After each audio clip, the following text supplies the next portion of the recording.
Right, so welcome back to another video on this channel. This seems like a little bit of a different setting for you, but yeah, I've got my brother to my left hand side. As you can see by his jersey, he's a Norwich fan, so I wasn't lying about that. I know I constantly mention it. I wasn't lying. He's a Norwich fan, and basically what we've done is we've decided to do a little bit of a Premier League preview for the new season, because the season's starting tomorrow. Actually, it'll start today by the time you're watching this. Brentford versus Arsenal under the lights. We're both absolutely buzzing for that. It should be good to start the season overall, and to be fair, I think we'll start off with the fact that, you know, it's actually kind of a weird situation for you, because you're like a Norwich fan, and being in the Premier League alone is just like makes the season a lot more entertaining. Yeah. Like I feel like you actually get a lot more involved in the season overall if you actually, you know, if Norwich are actually in the Premier League. So, Yeah. and what I want to say, what I wanted to, you know, bring up is the fact that in my Premier League predictions, which you would have saw yesterday if you didn't go and check it out already, I predicted Norwich to finish 17th, so surviving relegation. I'm pretty sure, and you've told me as well, you've seen a lot of people on TikTok and other social medias where everybody is tipping Norwich to get relegated.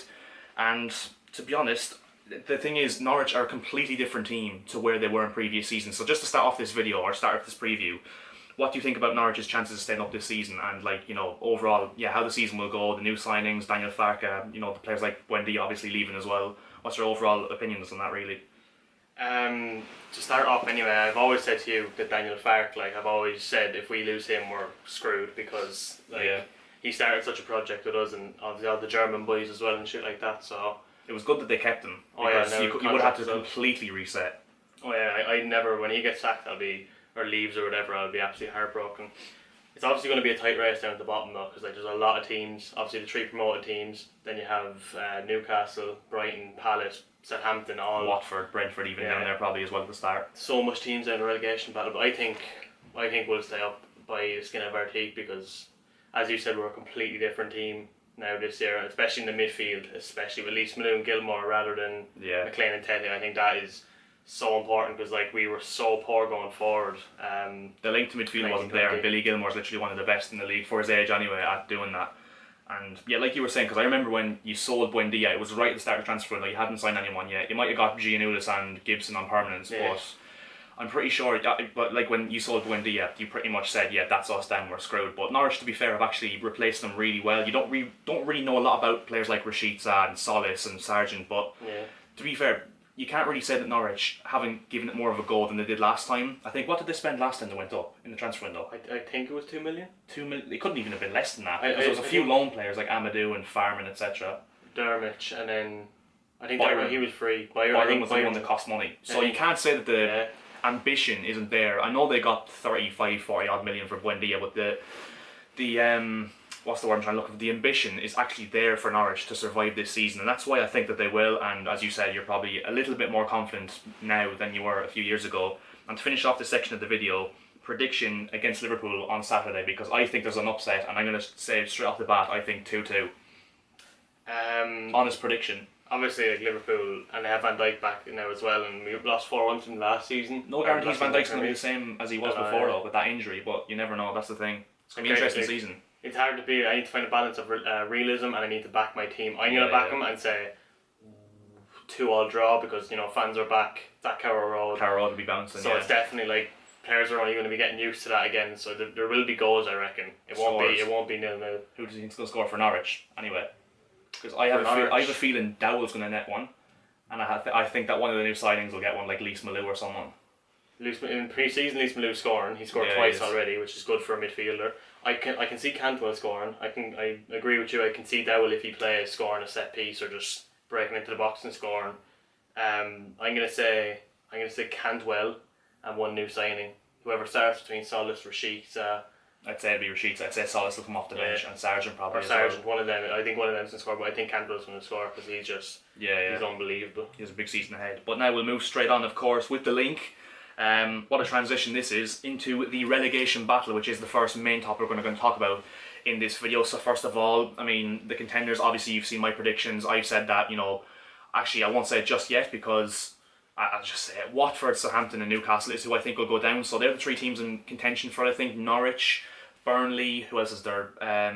Brentford. I'd even say maybe Wolves, you know, probably Brighton, even though I think they'll finish high up the table. We're just thinking about the general consensus and what, you know, the general consensus is of teams that are going to be in the relegation battle. First of all, which 3 teams do you think are going to get relegated? Personally, I think Newcastle definitely. Well, not definitely, but they are. Do you know what? Yeah, we'll And speak one by one, going into detail about every team. So first of all, Newcastle. You think they're going to go down? Why? They haven't signed anyone yet, right? Joe Willock is on the brink, but even still, as I said in my predictions, does Joe Willock? Obviously, he's been really good for Newcastle, but it was a bit of a purple patch, and I'm not doubting whatsoever he'll probably do well for them. But even if they sign Willock, that's not an improvement on last season whatsoever because he was already at the club. Do you know what I mean? They haven't signed anybody that's actually a new addition to the club. And for me personally, I don't know what were you going to say as follow on from that? Just they've signed nobody. Steve Bruce isn't exactly like a positive. As far as I know, he's not a positive manager. Did you watch Newcastle last season? I watched a few games. They were horrendous. They're known as being just awful to watch. I know that. I think they're more Brexit than Burnley, to be honest, with the football they play. They have some good players, and that's why I said in my predictions as well.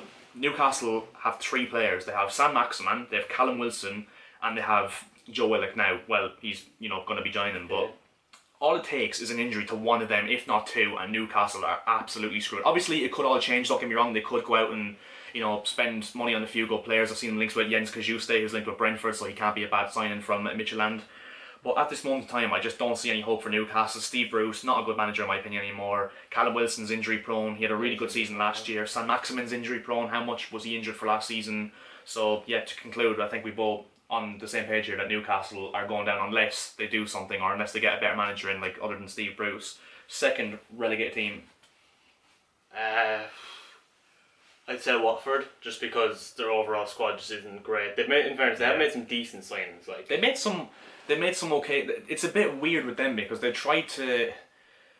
haven't spent a lot of money. They've spent only money, I think, on Imran Louza. They spent 10 million, and then they bought Emmanuel Dennis for 2 or 3. He was highly rated last summer, but I'm not too sure if he was that great last season. I think he was at Mainz or someone. But they signed Josh King, Premier League quality, but is he past it? He didn't really do it for Everton. Danny Rose hasn't played, Premier League football in about 2 or 3 years, probably even longer at the actual, consistent top level football. And for me, yourself, everyone knows Watford their owners are trigger happy when it comes to managers. Cisco Munoz, how long do you think realistically he'll last in charge? How long do you think he'll last this season before he's sacked? I won't even surprise before Christmas. I even said maybe Halloween. Yeah. So that's 7 or 8 games in. But yeah, Watford are extremely trigger happy. Don't get me wrong, they have some good players like Sarr and Will Hughes, even though he looks like he might be leaving. Chalobah in midfield. They had a really good defensive record last season with Sierralta and Troost-Ekong, and they have Messina and who's right back, Femenia or Ngakia. But yeah, to be honest, I think the only reason I think Watford is because realistically, one, relegate or promote team goes down regardless, and secondly because the squad depth is quite weak for them. Anything you've thought of there regarding Watford and why they'll go down? Do you see any hope for them? I just don't feel I don't know, I haven't watched half them players like Dennis and Louza and all them play. Yeah. But I feel if you compare them to Norwich, I feel like the players Norwich signed, Billy Gilmore's Premier League proven, he's unbelievable. Ben Gibson, Premier League proven. Janulis was good for his last season. Then the likes of Rashica, Josh Sargent, highly rated. And Lise Malou, highly rated as well. Lise Malou as well, yeah. He played a top tier French team, so. Yeah. So Watford and Newcastle both going down, and I'm pretty sure we agree on the third team going down as well. Southampton? Yeah. It's such an odd one because they're a good team and they proved it last season in the first half anyway. They were really good in the first half. They were top of the table at Christmas. I know, yeah. That's mad. It took them a few weeks to get their first win the new year, I'm pretty sure. They've only won 2 games in 2021, I'm pretty sure, in the Premier League. Mad. And as you said, they've lost Danny Ings. They've lost Danny Ings. 20 goal season striker. Vestergaard's gone to Leicester now as well today. They could be losing Ward-Prowse. And if you look at their transfers, I was just thinking, there's a lot of pressure on Adam Armstrong to deliver there. With Danny Ings, massive shoes to fill. He's a guaranteed 20 goal a season striker in the Premier League. And momentum is massive in the Premier League, in football in general. Momentum is not on Southampton's side whatsoever. I like Hasenhüttl as a manager. I think you probably rate him as well as a manager. Yeah, he's a good manager. They've lost 9-0 twice in 2 years now though. I just don't really see any hope for Southampton. I know it's a popular choice that Southampton are going down, but to be honest, and their squad depth is really weak as well for a team that get a lot of injuries anyway. When was it last season? They only had 13 or 14 fit first team players at one point. Did they? Yeah, something like that. Sure, there was games where Jankovic and those kind of players were coming into the team and all those players. So yeah, we both agree Newcastle, Watford and Southampton going down. Any other contenders that you think could potentially go down? Or any of those actually will do as well? We'll do that later.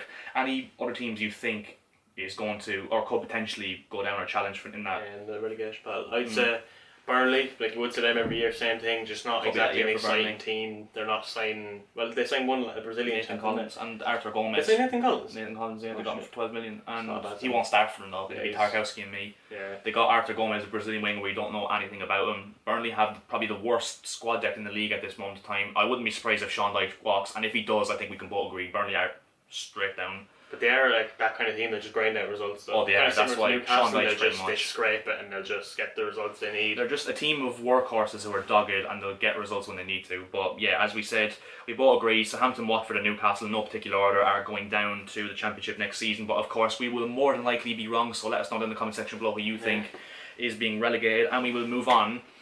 We'll do the full 180. We're going to the top of the league, the title race, because first of all, with teams in it, probably Chelsea, City, Liverpool, United. Any other teams? Leicester? Maybe you have to say, like, realistically, Chelsea, City, United are the three, especially City and Chelsea have. No, Liverpool. Yeah, there's just something about Liverpool. They haven't strengthened enough. Yeah, they don't have, like, compared to City and Chelsea, the depth. Like, the difference is mad. Like, 100%. City and Chelsea have mad depth, and then Liverpool obviously have a few injury-prone centre backs, and and now they're missing Robertson again. So yeah, true. They're still up there, obviously, same with United, but it's just like not compared to City and Chelsea. Klopp would be the type of manager that would take them to the Premier League, I think. Yeah. But it's just a matter of they haven't strengthened. I know they bought Kanate, who's a decent centre back, and will probably prove to be a very good centre back for them. But a lot of question marks over Van Dijk. You've seen him in pre-season, how he's been memed and whatever, and obviously that's normal for him because he's a world-class centre back. But he might not be the same because the injury he got was the worst you can probably get in football. Yeah. And, you know, obviously, the way I said in my predictions as well, Firmino and Mane both misfired last season. There was a lot of pressure on Mo Salah, who probably will bang, 20-25 goals next season as well. The thing I think is positive for Liverpool this season is the fact I think they'll get the best out of Thiago with the fact that they have the centre-backs back, which means Fabinho can push back into DM and they'll have Henderson there as well, so Thiago will have more freedom. But, yeah, moving on, I think we'll say... In my personal opinion, anyway, I don't know if you said you put United in that bracket as well, but I think it's going to be a 4-horse race for the first half of the season. Then I think Liverpool will drop out around January. Then I think United will drop out around February, March, and I think that going into the last few games, it'll be between Chelsea and Man City because of their depth and because of the squads they have, the two managers. But I don't know what you think about that. Who do you think is going to be like? When do you think? Basically, what I'm trying to say is you have your three teams: United, Chelsea, City. How do you think the title race is going to pan out in terms of those three, or who can go to the very end? I would obviously City are just strong. Like they're going to be in it the whole time. That's no they're doubt. always there. Chelsea more than likely are going to be in there the whole season. United, I just feel like Solskjaer isn't the manager. If they want to win a league title, he's not the manager for them. He's done a good job there, but I don't think he, as you said, I don't think he is the manager that's going to guide them to, and they're missing a holding midfielder as well because McTominay and Fred aren't really at the level required to win a league. If they got someone like Ndidi or Soumare or Rice or someone like that, who they're competing with as well, like with City and Chelsea, with the managers Pep and Tuchel as well. Like it's hard. The Premier League quality is getting better and better. It's just Solskjaer's going to have to step up his game. And it's weird because you think of it on paper, United finished second last season behind City, and they've massively improved their squad this season with Varane and Sancho. And we're tipping them to come one place less. But I think it's because Tuchel, when he came to Chelsea, has brought in such an atmosphere, and they're doing so well, won the Super Cup and the Champions League in the space of 3 months of him being here. I think that, once again, I just don't see United being able to get over the line without a holding midfielder and with Solskjaer, and a lot of pressure on the likes of Cavani and maybe even Martial to come back and step up. Greenwood is still young, but I think you're probably in the same boat as me. Then at the very, very end of the season, it'll be Chelsea or City. Or do you think that one team will just run away with it? City, I feel like City are more likely to do it. Like Chelsea now that they have a goal scorer, because that's obviously what Lukaku, you could see it. They struggled with that last season. Lukaku will obviously score goals, but there's a tiny little inkling in me that just sees Chelsea kind of dropping off, and City just can't do it. Like City are just too powerful. Honestly, they just are. And they're always going to be. They've got Grealish, Grealish and De Bruyne in midfield. That's creativity for days. Not even counting Mahrez and Sterling and all those players in the wing. If they get Kane, it could be game, set, and match. But for me, there's something in City as well. There's a little bit of vulnerability in some cases mentally, because we saw the way they collapsed against Liverpool in that 1920 season, But I do agree with you in terms of the fact there's a little bit at Chelsea where last season we didn't pick up enough points against the smaller teams. You think if we drew 0-0 with Brighton, we drew 0-0 with Leeds, But we fairness, drew that was mainly Southampton. Lampard, like. Even still, I'm talking about after Lampard with Tuchel, we dropped points to a lot of smaller teams because we couldn't finish our chances, which we do have Lukaku for, but it's just a matter of whether we can actually turn those draws and losses into wins. And but yeah, final verdict on the title race: who is going all the way and who's lifting that trophy in May? Like, put your balls on the table, like I did. Honestly, you just have to say City. Because I'm kind of a half Chelsea fan as well, obviously, because I'm in a family of Chelsea fans. But like, you just have to say City just because of Pep. They're after signing Grealish, getting Kane. Their defence, the one thing they struggled with and still won titles was defence. And now they have Ruben Diaz, Stones, Zinchenko's doing decent, Cancelo, Walker. Their depth is ridiculous at the moment. It actually is, like, and you just have to say City because we haven't even mentioned Foden either, or Gundogan, or Rodri, or you know, obviously De Bruyne. And like, Jesus. If they get a striker, which is Kane, like Jesus Christ, man. Honestly, the one thing they lacked last season was a striker because Jesus isn't really a goal scorer. Aguero's injured. That could put a lot of pressure on them though, because they know if they sign Kane, they have to win the league. They have no choice. Pretty much, yeah. Like, honestly, it's just a matter of whether they can deal with that pressure. But yeah, as you said, you think City are winning the league. Yeah, you have to say City. Safe answer. Yeah, just have to say City. Like, yeah. Do you know who I said? Who? I said Chelsea to win the league. Really? And I'll say why. Well, you have to back your team. It's not even that. Well, obviously there probably is a hint of bias. I'm not going to lie here, but for me, I think there's a few reasons why. First of all, Lukaku, he'll help us turn those draws into wins. Our record in the big games last season with Tuchel was ridiculous. I don't think we lost a big game in the Premier League. We have City. We had Pep Guardiola's number. We drew at United. We just lost. We lost to Arsenal. I think that's the only one. Team. Yeah. We beat City. We beat Leicester. We lost to them in the FA Cup, but we beat them in the league. Yeah, you did, yeah. We obviously won the Champions League, but yeah, I just for some reason have this inkling that Chelsea will win the Premier League this season because I personally believe as well our depth is as good, if not a little bit better than City's, especially if we get Koundé at centre back. And yeah, so you're saying City win the league, I'm saying Chelsea. We have differed on that, and yeah, we will move on now unless you have anything else to add on the title race. But as always, like, last thing I could say was just I do feel like Chelsea can take 6 points from City next year because of Tuchel's record against Pep. He just seems to always beat him. So if them 6 points, obviously they are 6 pointers both game individually because two title race teams. But I do think they can take 6 points. Taking points off the teams around you is massive. It's massive in this league. But yeah, one thing I was going to actually say. Obviously, we've gone past the relegation battle. We've gone past the title race. Now we have something a little bit interesting. So what we're going to do is the surprise package section of the season. So we're going to pick one team. I think I've told you about this already. We're going to have one team who we think is going to do better than people are expecting, and one team that we think is going to do worse than what people are expecting. Do you know what I mean? So, first of all, we'll start with the team we think is going to do better and exceed expectations. So, I don't know if you thought about this, but one team, you can even name a few and then pick one after, but name any team that you think is going to exceed expectations and do well next season. I've seen actually, you know, we were talking about the whole thing, everyone's putting Norwich to go down, like even 20th in their predictions. But I've seen one person say Norwich are getting top 10 next year, which is very ambitious. But I'm going to go off Norwich because I'm a Norwich fan. It's kind of just it's an easy answer, really. I'm going to try and stick to something else. I'm thinking, like, everyone kind of knows Villa are going to perform. Like, that's kind of a bit obvious. But like, someone like Leeds, Villa are definitely like better than people think, because like I remember someone told me that Leeds are going down. Leeds and Villa are going down. No way they're going down. You can't. Like, they're just two teams that are definitely going to be challenging for the top half of the table. Like, honestly, if I could just say like who's going to surprise, because I don't really have, like, you know more about Brentford and stuff like that than me, so I just have to say Norwich, Aston Villa, Leeds, kind of one of them three. Even Leicester, because now they've improved their depth as well. Depth with Daka, Sumare, Bertrand, Vestergaard now as well. Vestergaard, yeah. So now because what they struggle with a lot anyway, I feel, is injuries. Yeah. And now that they have that, they could actually challenge for the title. Like, they actually could, and they'll probably get Champions League football. You just never know. And yeah, you're right, but they have actually, because their injuries absolutely screwed them last season, literally. Especially towards the end. But yeah, so in terms of the team I think is going to do better than people expected. Obviously, I've done my predictions, so this is an easy answer for me because I know, I've seen a lot of people's predictions as well and seen where they're going to place them. I actually think Brighton are going to surprise a lot of people next season because obviously I know a lot of, Briggs at your dad's and all those kind of people are going to be like XG and whatever, but XG, in terms of XG, Brighton were 5th last season, and I'm not saying that they were, XG means anything, because obviously it doesn't, because they finished like, 15th, 16th last season. I'm just saying that if Brighton, and it's a big if Brighton can get a striker, they're linked with a lot of players like Edouard and Darwin Núñez and Eddie Nketiah. If they were to get a striker who can score at least 10 goals next season, I think Brighton will definitely go up the table. And especially with the fact they have money now with Ben White sold, who arguably wasn't, I think the way I look at it is Ben White, I think the 50 million is definitely worth its weight for what he gave to Brighton, because I definitely think he's replaceable.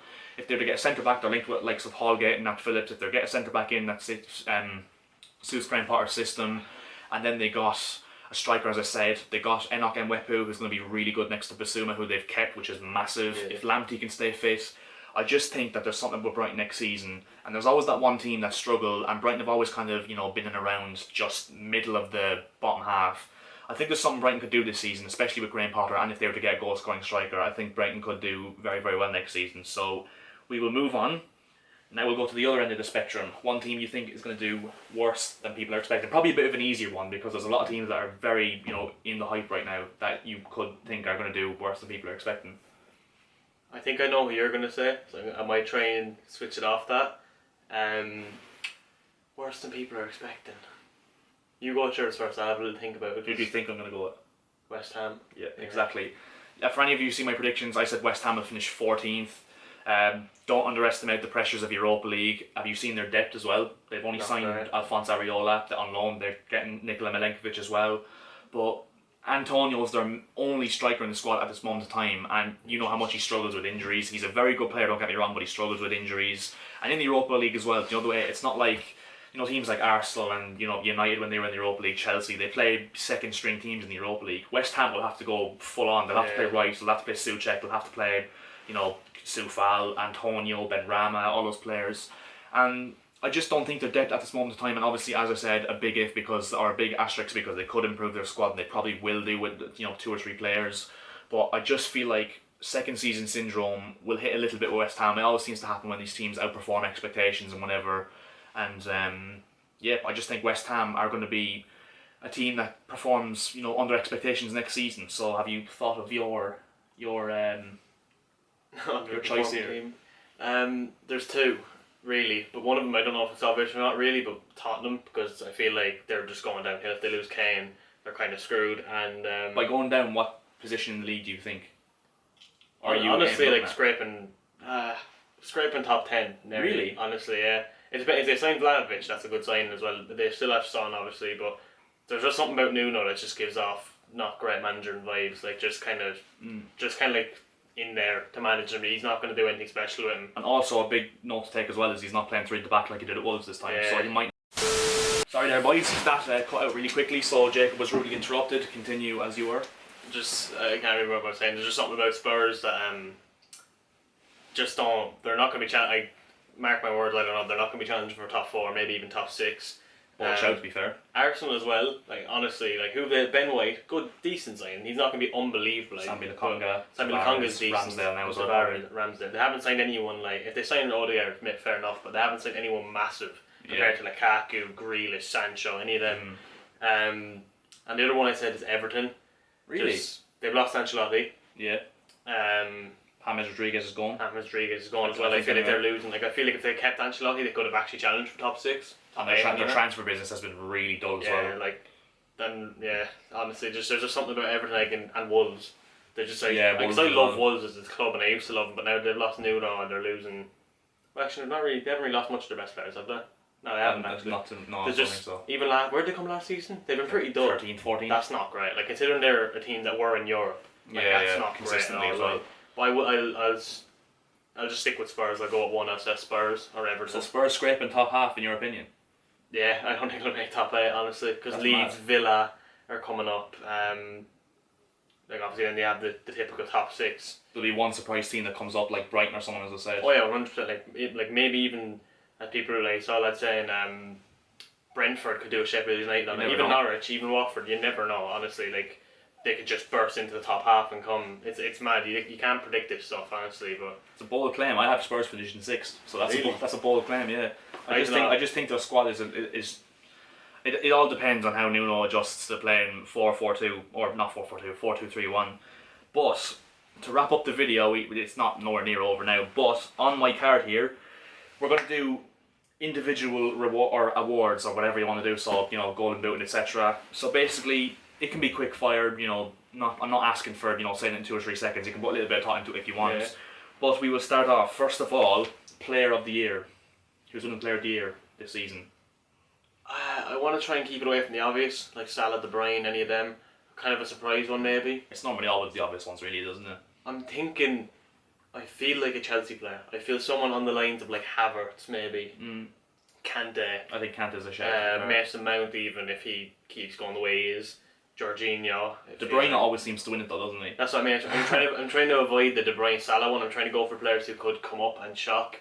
Yeah. Like, that's all. Like probably Jorginho, Havertz, Kante. City, if City win the league, one of their players is most likely going to get it. Salah. Like I'm going to just go with Havertz and Kante. Honestly, just to win to player of the year. Pick one. This is your nail down. You're sticking to this one. You're gonna die on this hill. I'd back Kante more than Havertz. I don't think I suppose it's not really a prediction. I'd probably go Salah. Honestly. Okay, Salah. So I'm gonna go with. It's between 3 players. I think it's based on whoever wins the league. I think Kante, De Bruyne, or Sancho. I actually think Sancho's a shout. Really? But yeah, I think I'm gonna go because I think Chelsea are winning the league. I'm gonna go with Kante, just because I don't want to be boring and say De Bruyne because he always wins it. You know what I mean? Young player of the year. Young player of the year. That's 23 and under. I think so. Although you don't know the rules of that anymore. Like Foden can still win it, can't he? Yeah. He's won it before, hasn't he? Yeah. So he won it last year. So you can still win it, like the likes Sancho, Mount, Havertz actually. I think that's my one. I was going to say Kai Havertz. I think Havertz is going to have a really big season this year. He's proved it in the Champions League final goal, high in confidence. He was good in pre-season. I think Havertz is going to bang this season. Deadly for Germany as well. Yeah. I think he's going to bang this season. So who you going for Havertz as well? Young player of the year. So golden boot. I'm sticking this on the right on the top. Romelu Lukaku. He's winning golden boot. He's winning golden boot. I'm just going to say putting on the line. Yeah, Salah is just an easy option. He just bags goals. He takes pens as well. Yeah. It depends whether Lukaku takes pens for Chelsea because Jorginho might just take them. Yeah, no, and pens are a massive impact. Kane, do you not think is in there? I just feel like Salah will outscore him, honestly. And United players, Fernandes maybe, because he takes pens, and United get a fair few pens. Who would be their top scorer? Probably Fernandes maybe, or Sancho maybe. I don't think he'd be up there though. He won't be up there with the likes of Kane, Lukaku, Salah. So you're going for Salah. Yeah. I'm going for Lukaku. I put my balls on the table, as I keep saying. Most assists. De Bruyne. just an easy answer, isn't it? De Bruyne. To be different, I'm going to say. Am I going to be different? No, I'm not going to be different. I'm going to just say De Bruyne is going to win it. I think there's 2 wild cards, and I think it's Havertz and Sancho. Yeah. I think Sancho will actually massively bang this season. Most people probably find it controversial, but Timo Werner is up there. If he goes the way he was, you never know. For the way he was going last season, where he's always going down the line and squaring it across, he got a lot of assists, honestly. Yeah. So, you're going with De Bruyne? De Bruyne. I'm going with De Bruyne. Easy answer. Golden Glove. Mendy, honestly. Yeah, I'm going with Mendy Chelsea's as well. defence is so solid, and to get Koundé as well, and Mendy obviously is a great keeper as well. So Tuchel's a very good manager at organising the defence, as we've seen last season. Great manager, honestly. And Mendy was up there last season with clean sheets. I think Mendy. I think other shouts. Ederson's obviously always up there. Martinez maybe. You could say De Gea or Dean Henderson because the only reason I wouldn't say them is because I think they'll probably rotate a little bit. True. You never know though. I think if Henderson stays in, because United have a very good defence now with Varane in there. But yeah, we're both going Mendy on Golden Glove. Yeah, honestly. Here's where it gets interesting. Flop of the season. Will we do new signing, or will we just do any player we think is going to do badly? I think it's probably easier, isn't it? Any player you think is going to do badly. Any player. We do both. Like for example, last season, Aubameyang or Mane or. Yeah, but we do both a new signing and a player. Can you? I don't know why they don't. He could do unreal for all I know, but I've always said this. Varane, I just have a feeling for a lot of people are saying Varane, to be fair. Because the pace of the Premier League is completely different. He's gone from having Ramos. Harry Maguire is good, but Ramos is world class. So I don't know. I'm gonna say Varane, but who are you gonna say for new signing? I could say for flop of the season. I see. The thing is, it's hard to say flop of the season because there might not be any. Well, there probably will be, but. Because it's always the big name ones. It'll be the only ones really that be in contention are Varane, Lukaku, Grealish, all those kind of players. Ben White probably as well. Yeah. I'm probably just going to take the safe option and maybe go Varane again, even though I think he'll probably not flop. But trying to think off the top of my head, is there anyone I think I'm just gonna go all out and go Varane. Any player that played well last season you think isn't going to do as well this season? One like new sign or not new signing? Non-new signing. I do have a small feeling. It's just I doubt it, but I do have a small feeling the Kane, not flop, but like I don't know. Mad. I won't say Kane though. I won't say Kane. He's definitely not. Like I doubt it. Someone who was good last season. It's a hard one, really, isn't it? Do you have any? No. I don't know if he did. You can say he did well last season, but I was going to say Sterling. After all the hype of the Euros, maybe maybe he could Sterling. underperform. But I'd say Pickford. Honestly, he's already made a mistake in pre-season. Will we move on? Yeah. Okay, so signing of the season on the other side of the spectrum. Can it be like anyone? It can be anyone in the league. Even like it's more likely, in my opinion, to be one of the bottom teams. Yeah, I'd rather a personal opinion than a big like Grealish kind of one. Yeah. Signing of the season. Honestly, Lukaku's probably the obvious option. To be fair, he improves us so much. Yeah, well, actually, in terms of importance, like Varane is definitely or Sancho or Varane or like Lukaku would be like the main ones. Kane, because City do kind of need a striker. But like does a loan count? Yeah. Because honestly, out of personal opinion, you're going to say that. Billy Gilmore, he's on the back of my jersey on this jersey. He is going to be so important for us and so good. It's like if we stay up, he's probably going to be the key reason, honestly. 100%. So I'm going to go Billy Gilmore if he does perform to the way he's playing in pre-season and just the way he plays in general. I'm going to go Billy Gilmore. Yeah. I think there's a big shout for Danny Ings at Villa. I think he could massively bang next season at Villa. He would be massive. At the same time, he also might not because they don't have the creativity of Grealish, but it's all in the hands of Buendia if he steps up, which you know a lot about, to be honest. But I think there's one as well that will go under the radar. I think Soumare at Leicester, I think, will really do well this season. And also, what I was going to say as well is Ayer at Brentford, I think will do quite well. Yeah. And yeah, that's all my options. But I think for Lukaku, obvious option, but I think I'm going to have to agree with you in terms of Billy Gilmore. I just think he's going to be really good this season for Norwich. In general importance as well, I think he'd just be so good for us, honestly. Yeah. Second to last one, Manager of the Year. I was talking about this earlier on, we were watching Premier League years, Dean Smith. Because if they climb up the table, then if they do get top 6, top 8, whatever, and if he does do a deadly job with him, he could win Manager of the Season. That's a big claim. I'm going to go for the obvious one, Thomas Tuchel. If he wins the league for us, he will probably get it. Or even someone like Thomas Frank if Brentford do really well. Yeah. Or Daniel Farke if Norwich do really. It really just depends on how the team does. But I'm going to go for the easy option, say Thomas Tuchel. Who won it last year? Pep, I think. That's fairly unfair on the likes of David Moyes and I think David Moyes definitely should have won it last year. The smaller teams who bring their teams, especially they were in a relegation battle. And now look at them. Like Chris Wilder in 1920 as well. Yeah, did he win it? I'm not even sure, to be honest. I think Klopp won it because Liverpool were so big. Probably. Final one, first manager sacked during the season. So I think it's between two managers. I think Xisco Munoz, obviously Watford, easy option because they're so cutthroat, and Steve Bruce. If Newcastle start off really badly, then Newcastle might, because Steve Cooper's available, he just would go to Newcastle. But who do you think? First manager sacked? I'm going to go with Xisco Munoz because it's easy with Watford, because they're just like that. You'd have the safe option, yeah. Watford manager, what's his name? Xisco Munoz. Because they just sack everyone. I don't know why, because obviously Palace are after making some deadly signings. Patrick Vieira. Like, just there's something Vieira, like honestly, because he was at Nice, didn't he? And he flopped. Like he didn't flop. He did okay. He wasn't great with Nice, I don't think. But like, you probably just have to go for Xisco Munoz as the easiest option, to be honest, because Watford's owners are just mad, honestly. They'd probably go through 3 managers of the season. Like. So Xisco Munoz first out the door, but that will conclude this video, the Premier League preview 2021-22. If you are looking forward to the Premier League season as much as we are, then leave it down in the comment section below. Leave a like rating to show your support. And if you want us to do more of these, we definitely will. We're thinking of making it like a weekly, if not bi-weekly show, where, you know, just a football podcast really. So if you want us to do more of these, then please let us know, because we both pretty much enjoyed this, I would say. But if you did enjoy this video, as I said, leave a like. Subscribe if you're new. We're looking to hit 1.7k subscribers as soon as we possibly can. And yeah, let's bring on the Premier League season and see if Chelsea can take it home in the Premier League, and of course, if Norwich can survive the dreaded relegation. We'll see you maybe next week, if not longer, but we'll see you later.